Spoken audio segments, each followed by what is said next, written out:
Ho richiesto un'apposita commissione in Consiglio regionale proprio per parlare della problematica di Arriva Veneto, che da pochi giorni ha in gestione la tratta Chioggia-Venezia e da subito ci sono state numerose criticità, per cui ho chiesto l'attenzione del Consiglio regionale per quanto di sua competenza affinché si riesca a far ragionare la città metropolitana, per cui abbiamo oggi il sindaco di Chioggia e l'assessore competente Daniele Stecco. Sindaco, vuoi dire qualcosa? Oggi abbiamo avuto l'opportunità di far presente la problematica al tavolo della regione.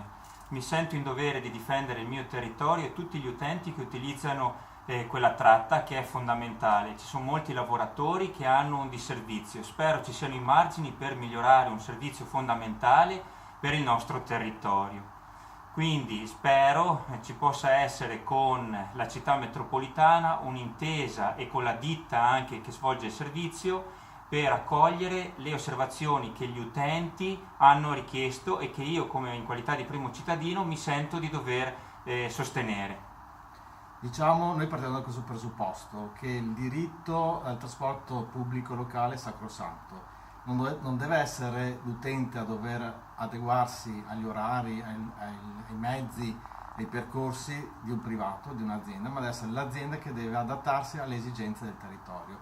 Noi ci siamo fatti portavoce da parte di tutti gli utenti, cittadini che ci scrivono, ci chiamano tutti i giorni per lamentarsi dei disservizi che dal 10 di giugno stanno vivendo sulla loro pelle, e ringrazio appunto la consigliera Erika Baldina e i consiglieri regionali per averci dato la possibilità di portare queste problematiche in discussione, sperando appunto che la città metropolitana possa finalmente intervenire e risolvere questo problema.